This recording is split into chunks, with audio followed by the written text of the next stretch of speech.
आदर्श शिक्षण समिति बाड़मेर द्वारा आदर्श विद्या मंदिर में पढ़ने वाले भैया बहनों का हार्दिक स्वागत एवं अभिनंदन। आज के इस वीडियो में विषय विज्ञान कक्षा 8 अध्याय 9 जंतुओं में जनन भाग 2 का अध्ययन करेंगे। इस वीडियो के अंदर नर जनन तंत्र का अध्ययन करेंगे। जनन एक वो प्रक्रिया है जिसके द्वारा जनक द्वारा अपने जैसी अपने समान एक संतति यानी संतान पैदा करने की प्रक्रिया को जनन कहते हैं। मनुष्य के अंदर लैंगिक जनन पाया जाता है तो जनन अपने जैसी अपने समान नए जीव या नए बच्चे पैदा करने की जो प्रक्रिया है वो जनन कहलाता है। इस जनन को संपन्न करने के लिए नर में एक तंत्र पाया जाता है, उसको नर जनन तंत्र कहते हैं, जिसकी सामान्य परिभाषा जनन कोशिका उत्पादित करने वाले अंग यानी जनन करने के लिए कुछ कोशिका होती है जिसको जनन कोशिकाएं कहते हैं। तो जनन कोशिका उत्पादित करने वाले अंग और जनन कोशिकाओं को निषेचन के स्थान तक पहुंचाने वाले अंग, ये संयुक्त रूप से मिलकर एक अंगों का समूह नर जनन तंत्र कहलाता है। नर जनन तंत्र के भिन्न भिन्न अंग कार्य करते हैं। प्राथमिक लैंगिक अंग वर्षण कहलाता है तथा अन्य अंगों को तृतीयक लैंगिक अंग कहते हैं, जो स्क्रीन या स्लाइड में दिखाया गया है।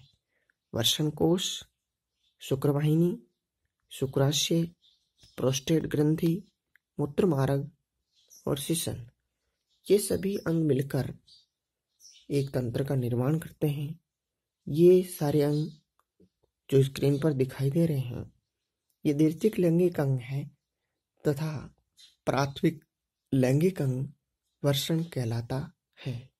ये सभी अंग मिलकर एक तंत्र का निर्माण करते हैं, उनको नर जनन तंत्र कहते हैं।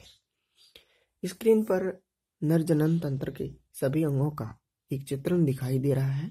इस सभी अंग मिलकर एक मानव नर जनन तंत्र बनता है, जिसका स्क्रीन पर चित्र दिख रहा है। आपको जैसे नीचे लिखा हुआ वर्षण दिख रहा है, ये एक अंडा आकार की अंग है जिनको सामान्य इंद्रियां कहते हैं। ये बाहर होती है और ये जो सीसन लिखा दिख रहा है ये शरीर के बाहर है।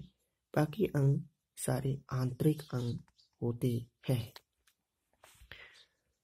जैसे अंग वर्षण कोश, शुक्रवाहिनी, शुक्राशय, प्रोस्टेट ग्रंथि और सीसन।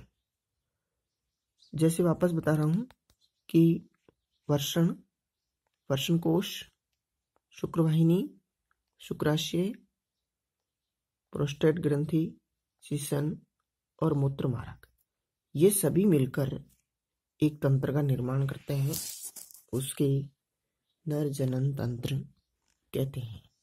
सभी अंगों का बारी बारी से इसका विस्तृत चित्रण करके विस्तृत जानकारी प्रदान करते हैं। प्राथमिक लैंगिक अंग वर्षण कहलाता है। ये अंग छोटे होते हैं, अंडे आकार के होते हैं और शरीर से बाहर लटके रहते हैं, जो उदर गुहा के बाहर होते हैं। ये अंग लैंगिक कोशिका या नर युग्मक या नर कोशिका का निर्माण करने का काम करती है। यह अंग जनद कहलाते हैं।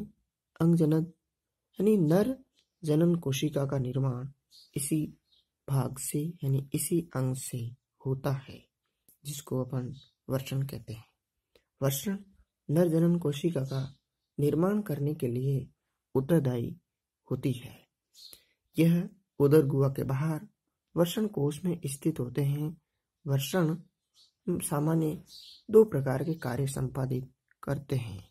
नंबर 1, शुक्राणुओं का निर्माण करना। ये शुक्राणु नर युग्मक है जो नर जनन कोशिका है, तथा द्वितीय काम इसका है अंतःस्रावी ग्रंथि के तौर पर टेस्टोस्टेरोन हार्मोन का स्रावन करना। वर्षण कोश। वर्षण कोश वर्षण के बाहर स्थित एक थैलीनुमी संरचना होती है जो शुक्राणुओं के निर्माण करते समय कम टेम्परेचर की या कम तापमान की आवश्यकता होती है, तो ये वर्षण कोश तापमान का नियंत्रण करने का काम करता है। सामान्य शरीर से यह वर्षण कोश अपने वर्षणों का तापमान 2.5 डिग्री कम कर देता है। शुक्रवाहिनी। जब वर्षण द्वारा शुक्राणुओं का उत्पादन होता है, उस शुक्राणुओं को शुक्राशय तक पहुंचाने तथा मूत्राशय नली द्वारा मूत्राशय से जो नली निकलती है मूत्रवाहिनी, और वो संयुक्त शुक्रवाहिनी मिलकर मूत्र मार्ग में खुलती है, वहां तक इस नली के द्वारा शुक्राणुओं को बाहर निकालने का काम इस वाहिनी द्वारा होता है, जिसको शुक्रवाहिनी कहते हैं। शुक्राशय शुक्राणुओं को संग्रहण करने की एक थैली जैसी संरचना होती है, जिसको शुक्राशय कहते हैं।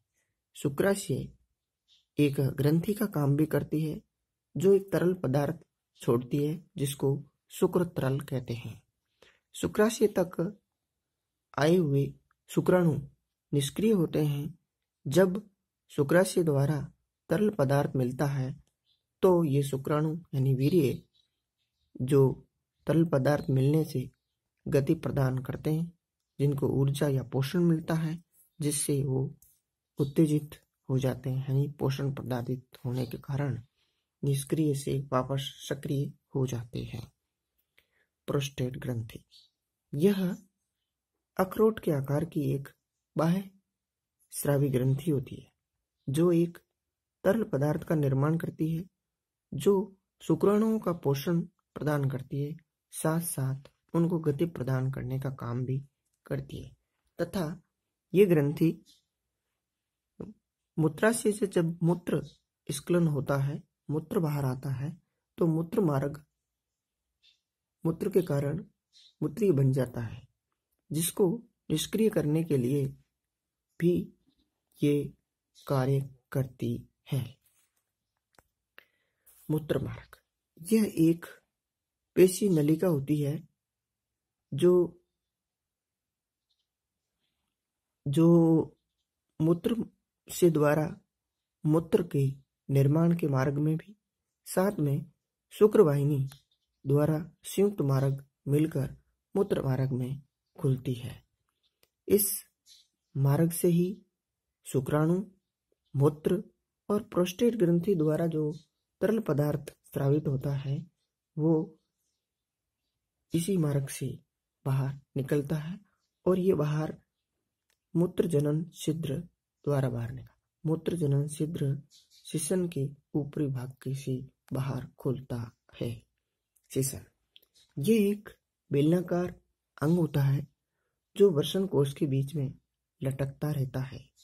उत्तेजित अवस्था में या उत्थान अवस्था में या उत्थानशील अवस्था में ये मैथुन का कार्य करता है, तथा सामान्य अवस्था में ये छोटा शिथिल रहता है। मूत्र विसर्जन में भी ये कार्य करता है। मैथुन के समय ये उन्नत अवस्था में आकर शुक्राणुओं को मादा के शरीर तक पहुंचाने का काम ये अंग करता है। आज की वीडियो में इतना ही, और इस वीडियो से संबंधित कुछ गृह कार्य जो इस प्रकार है। नर जनन तंत्र किसे कहते हैं? नर जनन तंत्र के अंगों के नाम लिखिए। कौन कौन से अंग हैं? प्राथमिक अंग और द्वितीयक अंग को संयुक्त रूप से अंगों को नर जनन तंत्र के अंग हैं, तो दोनों भागों को भी साथ में लिखना है, यानी कि नर जनन तंत्र के अंगों के नाम लिखिए। नर जनन तंत्र का नामांकित चित्र बनाइए। नर युग्मक का नाम लिखिए। ये चारों प्रश्न अपने लिखित कार्य के लिए गृह कार्य के रूप में आपको अपनी अभ्यास पुस्तिका में नोट करनी है। आज की वीडियो में इतना ही। धन्यवाद।